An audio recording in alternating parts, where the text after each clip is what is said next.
Hey guys, আসসালামু আলাইকুম, welcome to my channel. আমি শবনম আবার চলে এলাম নতুন একটা ভিডিও নিয়ে। আর আজকে আমি চলে আসছি ঢাকা টু কলকাতা, ঢাকা থেকে কলকাতা মাত্র 12 দিনের ভিসা নিয়ে। আর এখন সকাল 8:30। আমি অলরেডি ব্যাগ ট্যাগ গুছিয়ে নিয়ে চলে এসেছি কাউন্টারে। আর এটা হলো যমুনা ফিউচার পার্কের অপোজিট সাইডে, এটা লিটন ট্রাভেলস। আমি সবসময় এই বাসেই যাওয়া আসা করি, বিকজ এই বাসের সার্ভিস, ওদের ব্যবহার খুবই ভালো। আর আমাদের পার পারসন টিকিট ভাড়া নিছে মাত্র 1200 টাকা। আর বাসের ডেকোরেশনটা যদি বলি তাহলে ওদের সবগুলা বাসই সবসময় ওয়াও থাকে। যাই হোক, তো আমরা বাসে চেপে চলে যাচ্ছি এখন বেনাপোলের উদ্দেশ্যে। আর এই যে পিছনে একটা বাবু ছিল, খুব দুষ্টু ছিল, বাবা মাকে একটুও বসতে দিচ্ছিল না ঠিকঠাক মতো। যাই হোক, তো আমরা এখন পদ্মা সেতু পার করে চলে আসছি ফরিদপুর সাম্পান হাইওয়ে রেস্টুরেন্টে। আর এই রেস্টুরেন্টটা বাইরে থেকে যতটা না সুন্দর, এটা ভিতরে খাবারটার দাম আরও বেশি সুন্দর। যাই হোক, এবার কিছু পরামর্শ দিই। যারা আপনারা বেনাপোল হয়ে কলকাতা যেতে চান, যারা রাতে আসেন আর সকালে বেনাপোলে পৌঁছান, তাদের কিন্তু এখানে অনেক হ্যারাসমেন্ট হতে হয়, বিকজ এখানে 4-5 ঘন্টা দাঁড়িয়ে থেকে ইমিগ্রেশন শেষ করতে হয়। তো আপনারা যদি এখানে সকালে আসেন, সকালে ঢাকা থেকে বাসে ওঠেন, তাহলে সেক্ষেত্রে এখানে 2টা-3টার সময় পৌঁছে যাবেন। সেই সময় কিন্তু এখানে কোনো প্রকার কোনো ভিড় বা কোনো কিছুই থাকে না। আপনারা 2-4-5 মিনিটে ইমিগ্রেশন শেষ করতে পারবেন। আমি সবসময় এই টাইমেই আসি, যার জন্য আপনাদেরকেও একটু সাজেস্ট করলাম। যাই হোক, তো আমি ঢুকে পড়েছি কলকাতার ভিতরে। আর হ্যাঁ, আমার কলকাতায় ঢুকলেই আমার অনেক ক্ষুধা লাগে। আর আমি ক্ষুধা লাগলেই চলে আসি এই যে মাসির রান্নাঘরে। মাসির রান্নাটা অনেক মজার। আশপাশে যদিও অনেক খাবারের দোকান আছে, বাট খাবারটা আমার ততটা ভালো লাগে না, যার জন্য আমি মাসির এখান থেকেই খাই। যাই হোক, তো আপনারাও চাইলে মাসির এখানে এসে খেতে পারেন। আর এখন চলে যাচ্ছি বনগাঁতে। আর এখান থেকে টেম্পু নিয়েছি, আর আমাদের পার পারসন এখান থেকে টেম্পু ভাড়া হলো 50 টাকা করে। তো আমি টেম্পুটা রিজার্ভই করে নিয়েছি।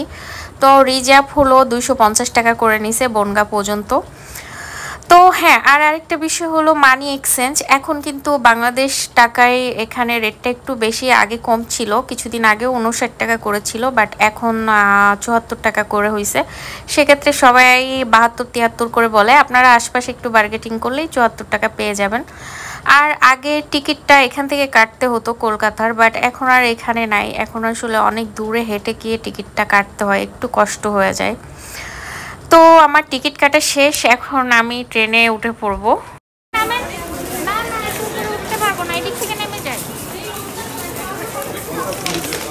আপনি আগে নামেন, পরে আমার এটা ধরেন, তারপরে আমি নামবো।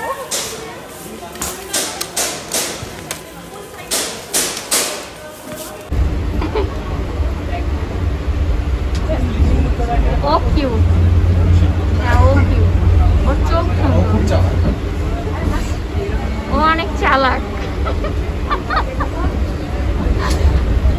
আর ও একটু আলাপনা টাইপের। কথা বলে না, তাই না? কথা বলে, বলে মাঝে মাঝে বলে, সবসময় বলে। যাই বলি না কেন, কলকাতার মানুষ কিন্তু খুব আন্তরিক। আপনারা কথা না বললে বা না মিশলে বুঝতে পারবেন না। তো আমি চাইবো আপনারা কলকাতা আসলে অবশ্যই কলকাতার মানুষের সাথে মিশবেন, কথা বলবেন, ভালো লাগবে।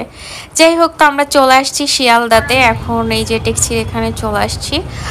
আর ট্যাক্সি এখান থেকে চলে যাব মার্কুইজ স্ট্রিট। আর এখান থেকে মার্কুইজ স্ট্রিট মাত্র 10 মিনিটের পথ। সেক্ষেত্রে কিন্তু ট্যাক্সি ভাড়া ওরা অনেক চেয়ে বসে, 400-500 চেয়ে বসে। সেক্ষেত্রে এখানে কিন্তু অনেক বার্গেটিং করতে হবে, বার্গেটিং না করলে কিন্তু গলা কেটে নিয়ে যাবে। আর এখান থেকে ভাড়া নেই মাত্র 150 বা 200 টাকা।